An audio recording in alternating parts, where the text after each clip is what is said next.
The People's House has just delivered a decisive victory for the American people by extending the Affordable Care Act tax credits to prevent tens of millions of Americans from experiencing dramatically increased health insurance premiums. The cynics said it was impossible to do.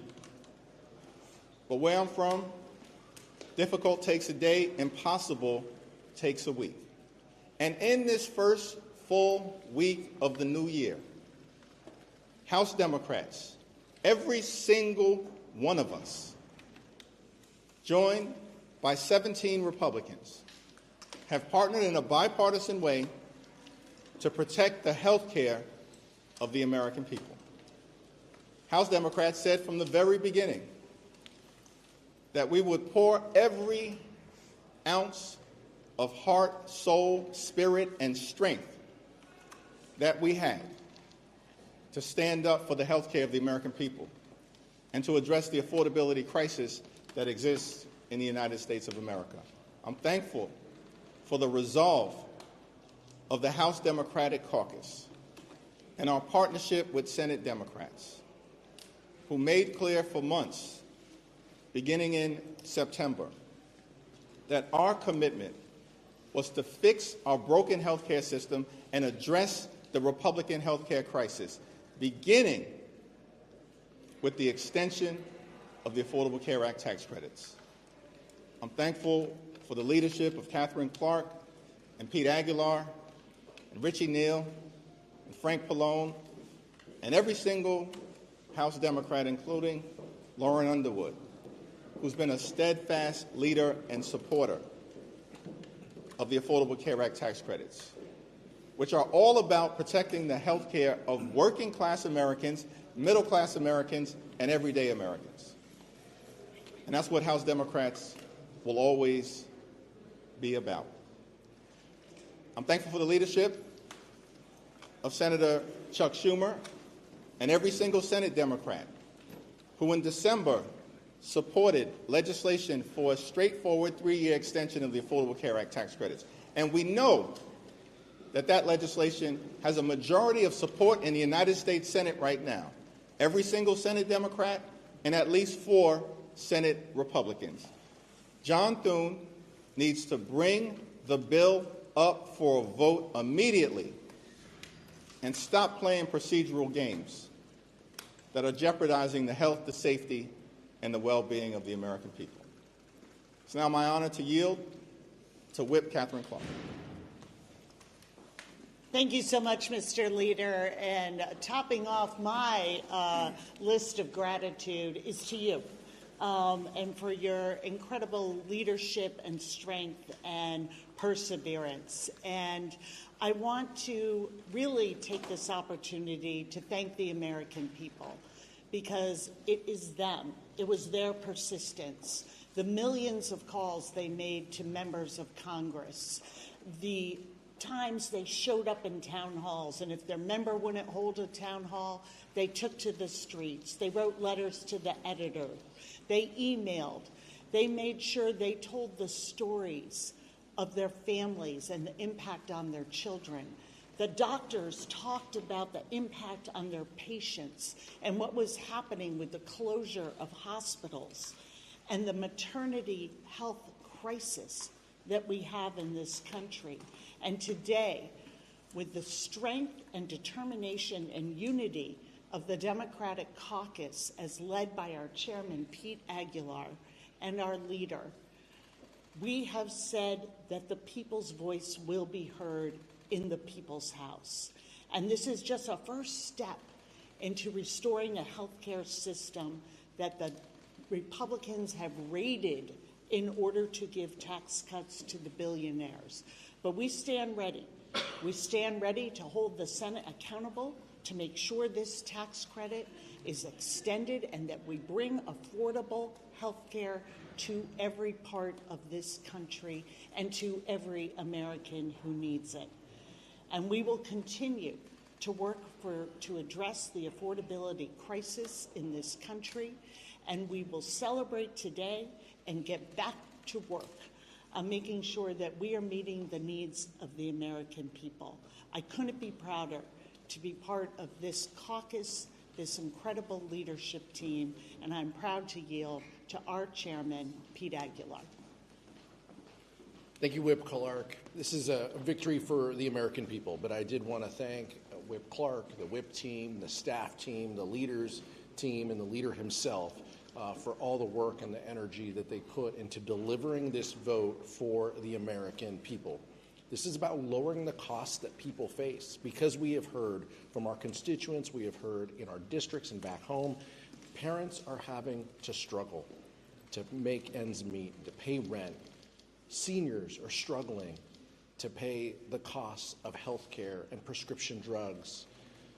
Young people are struggling in picking up second jobs to make ends meet. This is an affordability crisis, and the House Democrats banded together and delivered this victory for the American people.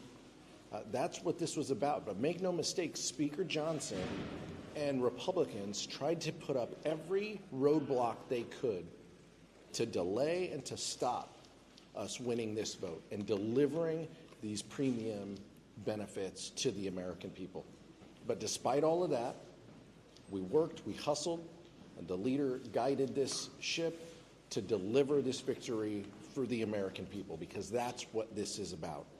And we're thankful that in a strong bipartisan way, we were able to have success. 17 Republicans joining with us. As the leader said, this is on John Thune right now to put this up for a vote. Strong bipartisan support in both chambers. The Senate needs to put this up. The Senate needs to give us a vote, and we need to have this relief for the American people. Clear? Thank you, Katherine. Thank you, Pete. Questions? In terms of what happens next, obviously you're hoping that Senator Thune brings it to a vote. If he does not, what recourse do you have? What is the next step in this fight? In our view, the next step is to do what's right for the American people, and John Thune needs to bring the bill to the floor next week for an up or down vote. The tax credits have already expired.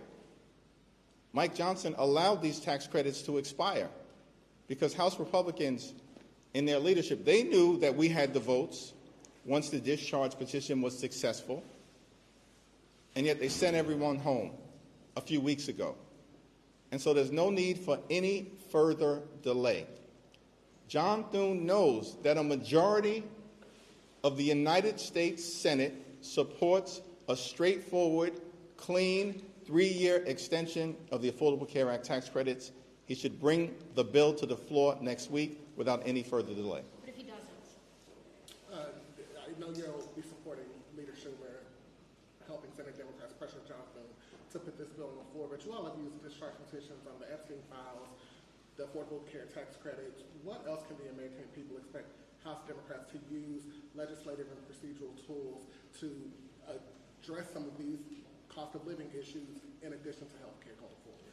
Well, listen, it's an all-hands-on-deck approach that House Democrats have taken and will continue to take to address the issues that matter to the American people.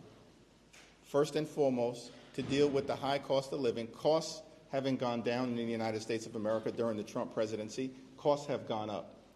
And Donald Trump promised to lower costs on day one. Costs haven't gone down. Inflation has gone up. Housing costs out of control, grocery costs out of control, child care costs out of control, utility bills out of control, and health care costs out of control. And Republicans are breaking our health care system in real time, which is why this is an important victory for the American people. But our job is not over. We're just getting started. And at the beginning of the Congress, we all said, listen, we'll work with our Republican colleagues in good faith if they're interested in solving problems for everyday Americans and addressing the high cost of living. We've got to deal with the Trump tariffs. We've got to deal with the high cost of housing in America. And we'll continue to operate from the principle that life has gotten far too expensive in this country. Donald Trump has made it worse. Republican policies are a complete and total disaster. And this Congress should start acting to make life better for the American people, as opposed to focusing on subsidizing the lifestyles of the rich and shameless, which has been the GOP objective from day one. Katherine? Pete? All right. It sounds like there's a bipartisan group of moderate senators and House members who are talking about a possible bipartisan compromise that the Senate could amend the bill that you just passed with maybe like a 2-year extension that has some changes to it. Is that something that you could accept if it does pass out of the Senate? We're focused on a straightforward extension of the Affordable Care Act tax credits at the moment, but we've always said that we will consider in good faith anything that emerges from the Senate in a bipartisan way if it decisively deals with the Republican health care crisis, including by providing a meaningful extension of the Affordable Care Act tax credits. Well, I mean, to that point, do you see a 700% income cap, $5 minimum as a meaningful extension? What we see is a big victory for the American people that was delivered on the House floor, Democrats in the minority, governing as if we're in the majority, because we believe that we have to get things done for the American people in the midst of this affordability crisis, which is not a hoax. It's very real. And the quickest path forward to restoring the tax credits that Donald Trump and Republican leaders in the House and the Senate have allowed to lapse is to take up a bill that just decisively passed the House of Representatives. If Leader Hakeem doesn't put this bill on the floor, in these last couple weeks before a government shutdown, do you think health care should be part of the equation? We're focused right now on moving the legislation through the Senate that just decisively passed the House of Representatives. Leader Jeffries, will there be a legislative response from Democrats regarding the shooting that occurred in Minnesota? For example, does it make it harder to pass a funding bill for Homeland Security? The situation that took place in Minnesota is a complete and total disgrace. That masked ICE agent showed reckless disregard for human life and unnecessarily killed an American citizen, leaving children without their mother. The extremism that we've seen unleashed on the American people by the administration has been out of control. We have decisively responded in other areas, and we will decisively respond in this particular instance as well. To be specific, some of your members, Dan Goldman, some progressives, are discussing the idea of trying to use the appropriation process to reduce funding for ICE or to force policy changes of the agency. Is that specifically something that you would support? We just delivered a big victory for the American people as it relates to addressing the health care crisis that is unfolding in real time and restoring tax credits that will benefit tens of millions of Americans. With respect to the issue connected to Donald Trump, the so-called Secretary of Homeland Security, and the ICE agents that have been unleashed across the country in an out-of-control fashion, not to remove violent felons who are here illegally, we support that.